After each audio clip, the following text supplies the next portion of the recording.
Classes साहब जो मैं इसलिए मैं क्लासेस साहब मैं चाह रहा था कि अगर हम इस चीज़ को भी आइडेंटिफाई कर पाएँ।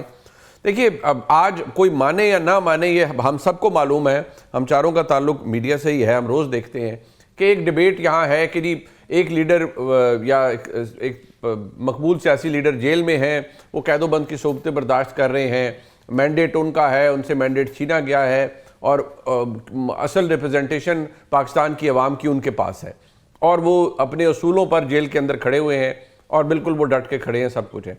दूसरी जानिब ये है कि जी इसने उन्हीं की जानिब से ये है कि जी हमने अब इस निज़ाम को धक्का देना है और निज़ाम को धक्का देना है ताकि फौरी इलेक्शन करवाए जाए और मैंडेट जिसका है उसको मिले।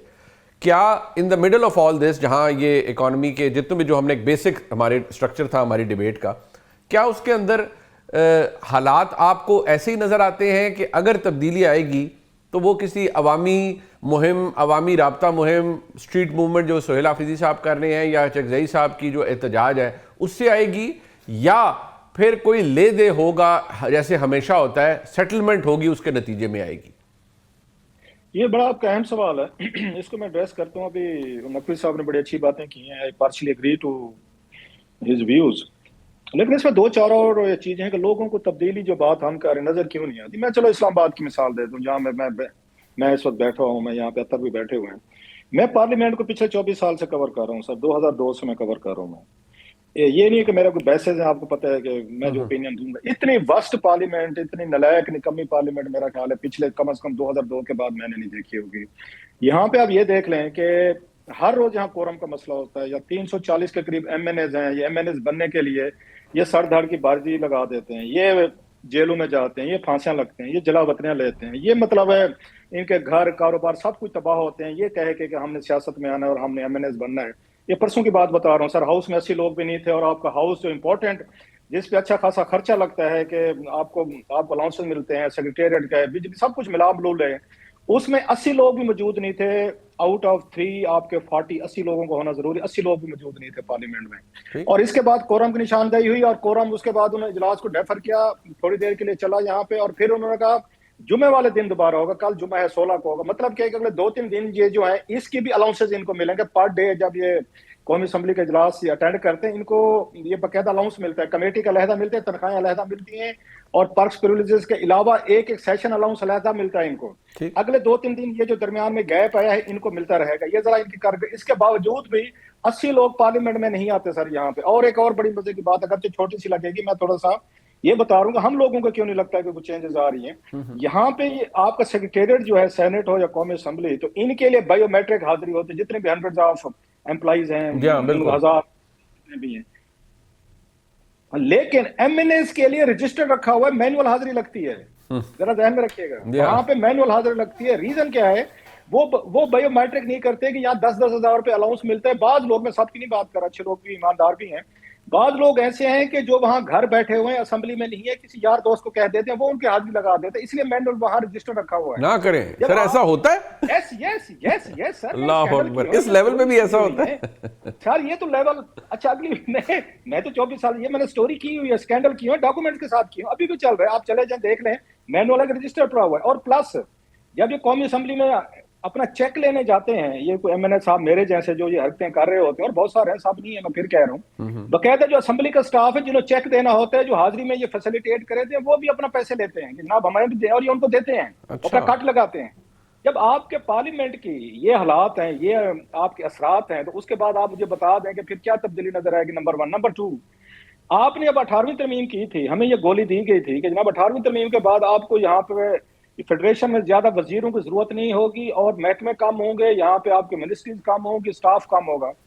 सर आज कितने, 2010 के बाद 15-16 साल हो गए ना सर, आपके वजीरों की तादाद बढ़ गई, आपके मिनिस्ट्री की तादाद बढ़ गई, मुशीरों की तादाद बढ़ गई। इस्लामाबाद ये 24 किलोमीटर का शहर है, और बाकी सारी पावर सूबों के पास है, सूबों के पास सारे महकमे, कुछ भी नहीं है। यहाँ 24 किलोमीटर का है, जो काम सेक्शन ऑफिसर के करने वाला है, 17वें ग्रेड का या डीसी ऑफिस का काम है, उसके लिए आपने जनाब ये 4-4 बंदे रखे हुए हैं एक वजारत में। एक विफाकी वजीर है, एक आपका जनाब वजीर मुमलकत है, एक इसके बाद आपका मुशीर है, चौथा पार्लियामेंट्री सेक्रेटरी है।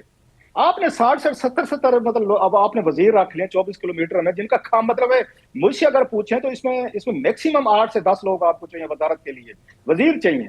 सो आप कहीं पे कोई पावर में आपको कोई चेंज नजर नहीं आ रही। बट सर मैं अगर जो मैं समझ पाया हूँ, आप कहते हैं कोई फर्क नहीं है, मेन इशू इकोनॉमिक इंडिकेटर्स का है, बाय एंड लार्ज वैसे ही है, आप समझते हैं कोई मटेरियल फर्क नहीं है? सर मेरा ये कहना है कि जो आपकी आपकी सारी चीजें जो है ना डॉलर से आपकी अटैच है। मतलब मैं छोटा सा अगर इसको एक्सप्लेन करूं, आपके $35 बिलियन की आपकी एलएनजी आ रही है, आपका डीजल आ रहा है, आपका ऑयल आ रहा है, आपका फ्यूल आ रहा है, सारी इंपोर्ट हो रही है सर। आपके $8-10 अरब की जो है आपकी ये फूड एक्सपोर्ट हो रहे हैं। $45 अरब वो है जो आपके रोजमर्रा की चीजों से रिलेटेड है, वो पेट्रोल हो, डीजल हो, गैस हो, और बिजली भी उसी से बन रही है, सब कुछ वहीं से हो रहा है। और डॉलर आपका 280 पे खड़ा रहेगा तो लोगों को कोई भी चेंज नजर नहीं आएगी, क्योंकि उनकी जिंदगी में तो कोई मतलब चेंज नहीं आ रही, वही पे लोगों की जिंदगी में तब्दीली नहीं आ रही। ये एक बहुत बड़ा फैक्टर है और अभी भी फील होता है। हाँ, लोगों को भी फील होता। अच्छा अतर भाई, आपके नज़दीक ये एक बहुत बड़ा फैक्टर है, इसको हम डिस्कस भी करते हैं अक्सर कि मैक्रो इकोनॉमिक इंडिकेटर की बात की जाती है, लेकिन लोगों की ज़िंदगियों में अभी भी लोगों को बुनियादी मसाइल लोगों के वही है। हम ये ज़रूर कहते हैं we are out of the woods, लेकिन प्रॉब्लम मेन आम आदमी का अभी तक वही है। उसकी वजह क्या आप मौशी टीम की कमज़ोरी को समझते हैं, या ओवरऑल क्योंकि मईशत इसलिए नहीं संभल पा रही क्योंकि जो सियासी इस्तेकाम है वो नहीं है? तो देखिए, इसमें मिले जुले फैक्टर्स हैं। ऑब्वियसली सियासत भी इसमें प्ले करती है। एट द सेम टाइम जो मौशी पॉलिसियां हैं उनके हवाले से कहा तो बहुत जाता है और बड़े दावे भी किए जाते हैं, लेकिन आज 3 साल तकरीबन गुजर चुके हैं और 3 साल के बाद हम कहां पे खड़े? मेरे ख्याल में बड़े अरसे के बाद पाकिस्तान में सर्दियों में लोड शेडिंग हो रही है। कुछ महीने पहले तक हमें बताया जा रहा था कि पाकिस्तान में बिजली इतनी ज्यादा है कि हम यहाँ पे बिटकॉइन की माइनिंग करेंगे, जो एक्स्ट्रा बिजली है हमारे पास, इसलिए कि वो हम कहीं कंज्यूम नहीं कर सकते। इस वक्त 4000 मेगावाट की जो शॉर्टफॉल हो गई है, क्योंकि आप फर्नेस ऑयल और एलएनजी जो है वो महंगा पड़ता है, उसको आप कम मंगवाते हैं या मंगवाते ही नहीं है। तो इससे आप अंदाजा लगा लें कि आपकी मईशत इस वक्त कहां पे खड़ी है। दूसरा, आपका ग्रोथ रेट किस जगह पे है वो भी आपके सामने है। इसी तरीके से अगर आप दीगर चीजों को देख लें, जो आम बंदे से रिलेटेड चीजें, कहीं पे भी आपको उस तरह बेहतरी नजर नहीं आती। जो इन्वेस्टमेंट हो जाए, चाहे वो एफडीआई है, फॉरेन डायरेक्ट इन्वेस्टमेंट है, या बिला वास्ता कोई जो है इन्वेस्टमेंट है, वो आप देख लें 50 साल की कम तरीन सतह के ऊपर है। तो मेरे ख्याल में जितनी दावे करके ये हुकूमत आई थी, और इस वक्त देखे ना, एक किसी बंदे की हुकूमत नहीं है, किसी एक नातजर्बाकार की हुकूमत नहीं है। इस वक्त डार साहब भी हैं, इस वक्त जो है पीपल्स पार्टी के दोस्त भी हुकूमत में है, नून लीग भी हुकूमत में है, और ये इन सब का मुश्तरका विजन है। अगर ये 3 साल मुश्तरका विजन ये है कि आज 3 साल के बाद हम इस पोजीशन पे खड़े, तो मेरे ख्याल में फिर लोगों को थोड़ा बहुत तो यकीनन उसके ऊपर फिक्र भी होगी और लोगों को थोड़े बहुत तहफुजात भी होंगे। बाकी कुछ अचीवमेंट्स हुई है। आपने एक भारत को हराया।